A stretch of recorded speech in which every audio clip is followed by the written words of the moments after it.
Hello, gamers of the Gear Report. Welcome to another episode of reviewing the new expansion Hearthstone cards with the Gear Report. So, we have 6 new cards to show off today. So, I'm so excited.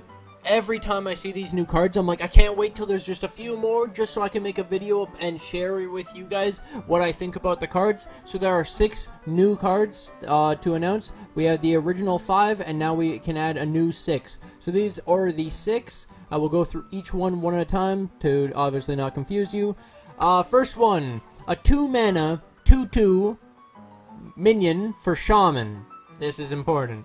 It's an elemental, so you can add it to that elemental chain, and it's a battle cry to add to Shudderwock. It says, it's menacing nimbus. It says, battle cry, add a random elemental to your hand. So, to value this card, you have to think of every elemental that exists for Shaman, so that it can now include giants, by the way. Is this a good card? A 2-mana 2/2 that creates a card, so really it can replace itself. Its value, it's not too terrible, and the whole point of the elemental shaman is to play curve stone. You play cards on curve and you combo elemental synergy. So how valuable is it to have another 2-drop elemental to play in elemental shaman? Is elemental shaman going to be better than Shudderwock? Does this help Shudderwock win? No. This would not be put in Shudderwock. So it's really the question of, is there some new elemental Shudderwock that comes out that's just strong enough and gets enough value to win in most games? It also depends on the meta. This card, if elemental shaman is good, it's a decent card. It's basically the 5-mana 4/5 without the necessary, or it's not the need of playing an elemental the previous turn, and you're not playing a 5-mana 4/5. Instead it's a 2-mana 2/2, which is bad, but... And then it's a random elemental, so you don't get to choose like the discover option either. It's probably not going to see that much play. It might just see play because it's a 2-drop, and most 2-drops should not be underrated. 2-drops and 1-drops are always like somehow come into a deck somewhere. So if an elemental shaman does exist, this card sees play. Done. Next. Oh, this one, I looked at it and I said, alright, pack filler, because a 5-mana 5/5, this is basically Stranglethorn Tiger. The only way this sees any fucking play is if mechs are of extreme importance and you really need a mech. This being, so basically, this isn't a minion. Well, it is a minion, but it's magnetic, okay? Maybe I'm undervaluing what magnetic is, but imagine... So, we're playing a 5-mana +5/+5 to a minion. And the mech tag. Now, in what case do we see anyone playing a 5-mana 5/5 buff card? We see the closest thing is like Blessing of Kings, and even that's being taken out of decks because silence is a thing in every deck. Literally every deck now plays silence, so this magnetic thing just seems like it's going to get shit on by silence, and it's just going to be even more. Anyways, the reason this would see play is because it's like Rush, it's like Charge. It's a buff card. You put this on a minion, and it can attack immediately with the increased stats and value trade in most cases, or go face. You can charge some face damage. You could play this with Stone Tusk Boar, and you have a 6/6 charging minion. I guess that's pretty good, right? We'll see. Not really too sure how to equate magnetic yet, but I don't think this is going to be the magnetic card that takes us there. It's a mech. We'll see how good mechs are later, and I might come back and talk about the mechs as a package in its own video. Next one. 2-mana, 1/5 mech. This card, if it has any mech support, is going to be insane. There's not much to say here. It's a 2-mana 1/5. The stats of one of those minions from the stupid scarabs from Druid's Spreading Plague. It's an upgradeable framebot. Also, I forgot to say the name of the last card. One sec. Wargear. So it's a mech. Again, if mechs have good stuff, then sure. You combine it with this one, and then it's a 6/10 for 7 mana. Is that good? Not really. Next card. Not much to say about it. If it has mech support, it's pretty good, because it's probably the 2-drop that makes the mechs good. This one. 7 mana. Whew! That's a hefty tag. Yikes. Is this a Bone Mare? Not really. This is magnetic. Again, mech. 3/8. Stats aren't great. It's about stretching a 5 mana worth of sets.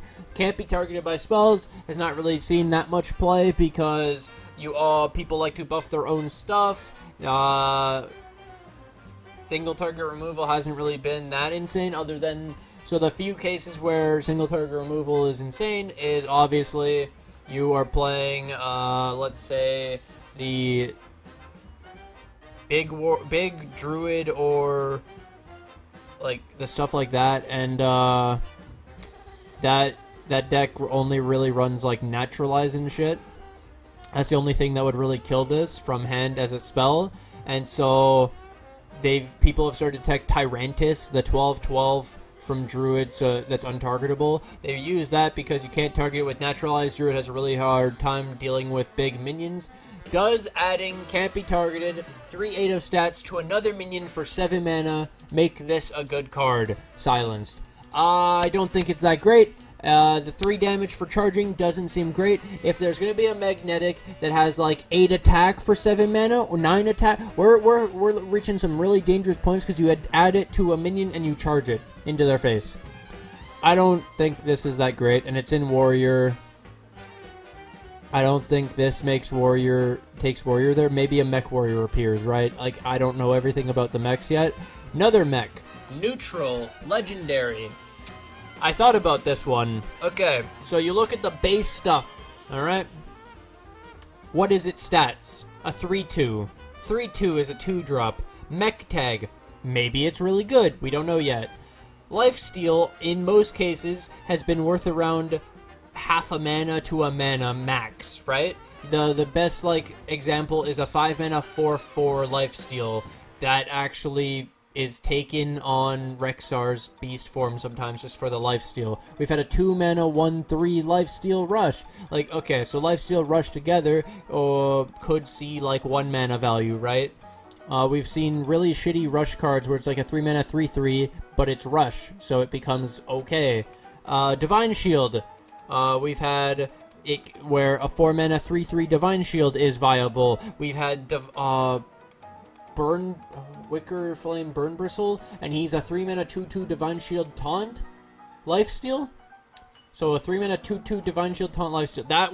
That saw play.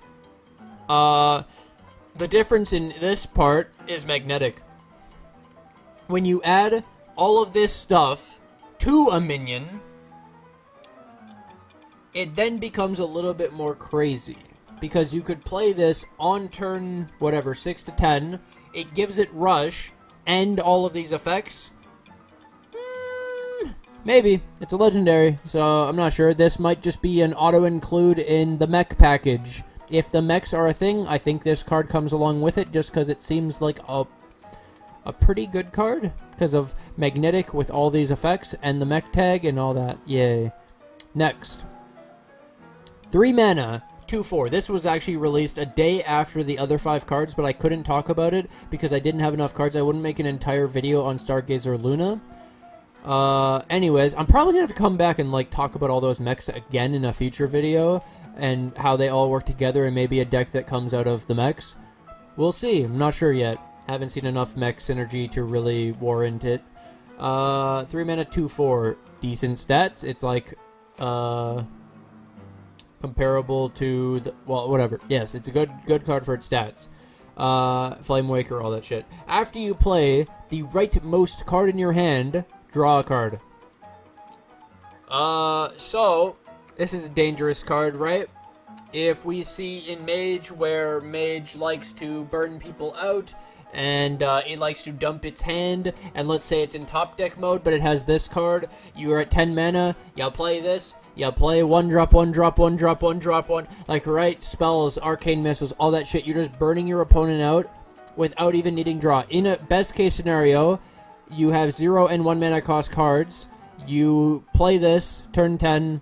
You play a shit ton of cards in a single turn from like 7 to whatever, depending on how many 0 or 1 cost cards there are. This card's dangerous. Especially in Wild, this is an interesting, well, not an interesting card. This is dangerous and not, I don't know, I don't like it that much. Because rightmost card is literally the card you drew. So the card you draw, you have to play. So I guess you can't play around. You don't know what you're going to be drawing. So it's cool in that sense because you're playing around the unknown. I think it's a really good card in Tempo Mage, and we'll see what happens. Because, like, you could think of Tempo Mage, the worst case scenario, you draw Aluneth, whatever, you play Aluneth with this. That's pretty fucking good off of, let's say you played one card to draw a card. A 3-mana 2/4, draw a card, draw a second card, and cycle some of your deck. You play this, some of the biggest cards in Tempo Mage. Fireball. You play this, you play a card, whatever, doesn't matter. You draw a Fireball, you play it. Draw again. What, it's going to be another Fireball, another 3-drop? Worst case scenario. Like, again, this card's crazy, and you're almost guaranteed to get multiple draws off of it in that late game where you need the draw. It's a good card. It's just good. Tempo Mage. Yay. We love getting burned out from hand without any response. Hey, at least I don't have Ice Block. Anyways, hope you guys enjoyed. We'll be reviewing the next cards in the future. If you guys wanted, again, to see all of them, Stargazer Luna, Ziliax, Menacing Nimbus, Wargear, upgradeable framebot, and beryllium nullifier. Hope you guys enjoyed, and I'll see you guys in the next one. Peace.